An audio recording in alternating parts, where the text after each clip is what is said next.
going on, everybody? Crypto Renegade here again with another video for you, and in today's video we are going to take a look at another hardware wallet comparison between two of my favorite entry-level hardware wallets. We're going to decide which one is going to be the best one and go from there. So before I jump into it, just wanted to let you know I'm going to have a review up for this shortly on my website, bitcoinlockup.com. Be sure to check it out. Tons of product reviews, other product and crypto reviews, and then I also just published very recently a very researched, a very in-depth free ebook that you can go there and download. You can't miss it. So go to the website, check it out. There's an orange button in the top right corner, 5 best ways to secure your cryptocurrency, and I promise you'll learn something new by checking it out. So go ahead and check that out. So let's get right into the video. So today I wanted to take a look at getting into the 2 best entry-level crypto hardware wallets. I've been getting a lot of questions about, hey, I'm new to the crypto game, hey, I'm just getting started here. What's more of the entry-level wallets that I can still be secure, but I'm also on a budget and I want to make sure that I'm protecting my private keys, because that's the whole point of having these wallets, and it's very, very important. So very happy to make this video here. So on my right here we have the Ledger Nano S. Most of you probably have already heard of this wallet or have used it in some capacity. It's been around for several years, and in fact Ledger has actually sold over 1 million of these wallets alone. So this is very, very popular and a very trusted wallet.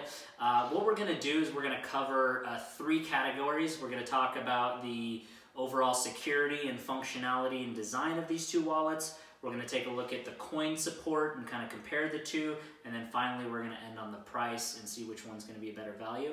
And then I'll give you my opinion on which one I would go with personally if I had to make a decision between the SafePal, which is this wallet, and the Ledger Nano S. So let's get right into it.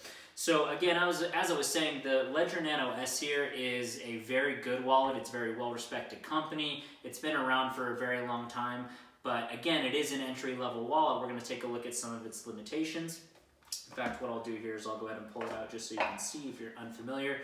This is a USB device that flips out just like this. It has a micro USB connector right here and 2 mechanical buttons on top and a very, very small screen here, and I'll explain why that's important in just a minute. And then on my left here we have the SafePal wallet, okay? And the SafePal is actually a very interesting brand new wallet to the market. It's only been out for a few months. But as you can see here, this is a very, very sleek, very, very interesting device. Obviously a lot larger here than the Ledger Nano S here. And we'll get into some of the specifics here. But let me first start with the Ledger.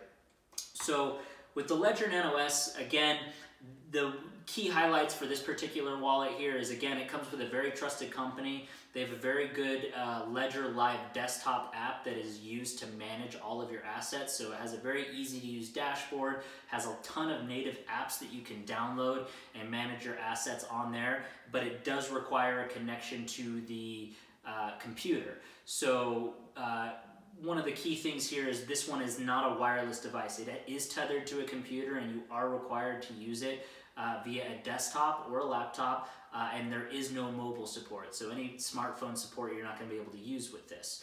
One of the other limitations that you need to be aware of here is that this device here only holds about 3 to 4 apps. And when I say apps, I mean coins. So basically all the apps on the Ledger Live platform, each coin support has a list of apps natively that you can use, and then there's several hundred more that you can use through integration with third-party wallets like MyCrypto and MyEtherWallet, things of that nature. So I'd say there's maybe about 100 to 200 native apps that you can use very easily. Native apps are the ones that you can download directly from the Ledger Live desktop application. It's very seamless, very easy to use, and then overall this one will technically hold over 1,100 coins, so that's definitely a lot, but we'll get into that in just a second here. The overall fixture of this device, it is a little bit flimsy. It's made out of plastic and brushed stainless steel here, and has a very small screen. Now, why that's important is when you're verifying transactions and you're verifying, loading coins on, spending coins, transacting, that kind of thing, is you'll notice that when you're making a transaction on the computer, it'll give you a wallet address, and you want to verify that that wallet address matches via the screen on the device. Otherwise, you shouldn't sign or authorize the transaction unless it matches. Problem is this screen is so small that you'll have to wait for it to load and wait for it to scroll, which is one of the pet peeves of mine when dealing with this. So when you're verifying and copying and pasting addresses, that is one of the things. So it is a very good high quality device. It's very secure. Both of these devices have a CCEAL5 Plus security element chip, which means it's very secure. Uses all the top level security standards, so you're definitely good there. But this one is a USB connected device, and you're only going to be able to load 3 or 4 coins on this at a time. So as long as you're not looking to expand your portfolio to you know, over 3 to 4 different coins, you can't go wrong with the Ledger Nano S here. Very well trusted device. So we're going to take a kind of a look at the SafePal here, some of the features, some of the security. Now, the SafePal is actually a very, very interesting and unique device in the sense that it is mobile supported, but there are no connections. And what do I mean by that? So there is no USB connection on this. You don't hook it up to a desktop or a laptop computer. Everything is managed here via QR codes. So this does support through a mobile app, so you can download the SafePal app for iOS or Android for free. And basically, you probably can't see it from there, but there's a small camera right here that allows you to load up and basically scan QR codes from your phone onto the hardware device here, and so it is a lot more secure in my opinion.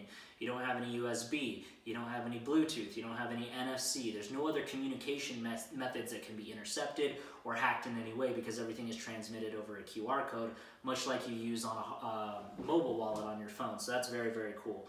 Let's see if I can turn this on here. It comes with a 1.3-inch screen in the upper left that does allow you to scan QR codes on this screen.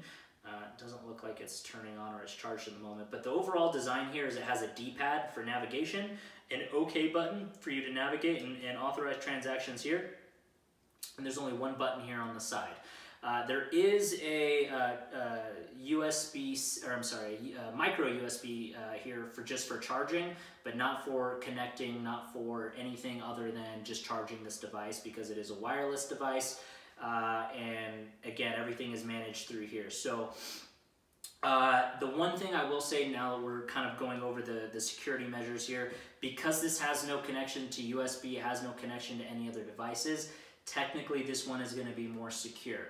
So again, this one, we're leaning towards this one's being the better device already, but let's jump right into kind of the pros and the cons and take a look at the overall coin support. So because this is a newer device, this actually was created by Binance, one of the largest crypto exchanges in the world, if not the largest, and they just released it within the last few months, and I started testing it and using it myself. The one downfall with this here is there are only a handful of coins that you can even get supported natively. So you have Bitcoin, you have Ethereum, XRP, Dash, Bitcoin Cash. I think those are the only current 5 native apps that you can do, and then there's a handful of ERC20 tokens. However, they are making frequent updates and they are making frequent firmware and security coin support, so they do have an active team on this, so you will see expanded coin support in the future. And as I'm aware right now, there are no limitations, so technically you can hold more than 3 to 4 different coins at once on this device, whereas the Ledger Nano S, you're pretty much capped at 3 or 4 depending on which coins you choose. So that is one of the nice things here. However, you can hold up to 1,100 different coins technically on this device, although just not at once. But you have a lot more variety, a lot more that's already supported, a lot more development when we're dealing with the Ledger Nano S.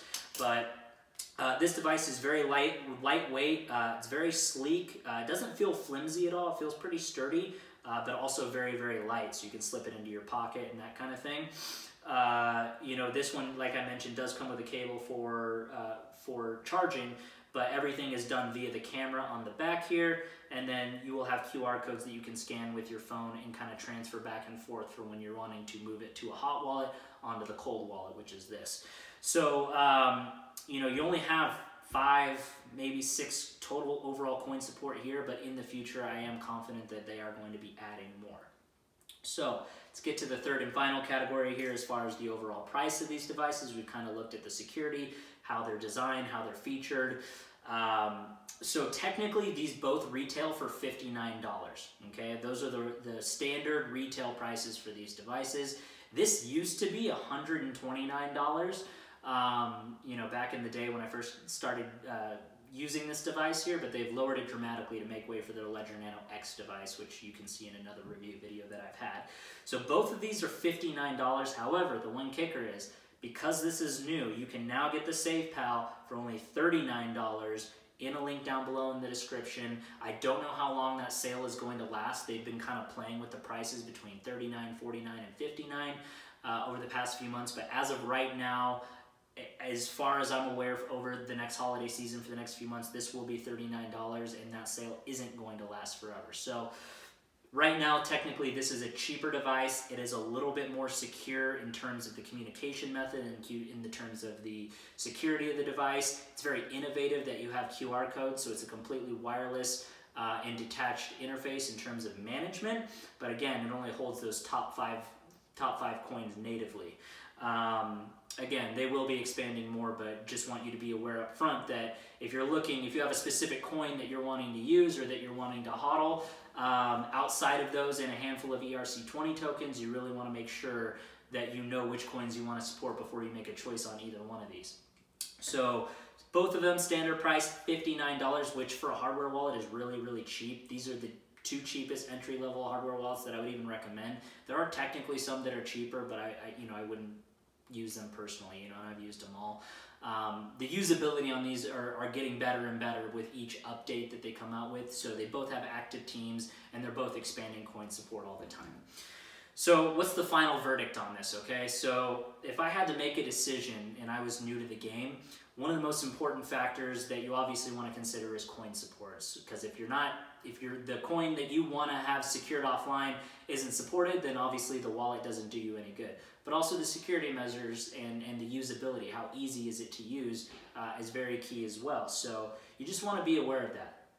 Me personally, I have an expanded portfolio, so none of these really make sense for me on a day-to-day usage basis. But if I was brand new to crypto, I was brand new to cold storage, kind of learning about the ecosystem, and let's say that all I wanted to hold was Bitcoin and Ethereum, you know, I had to make a choice between these two.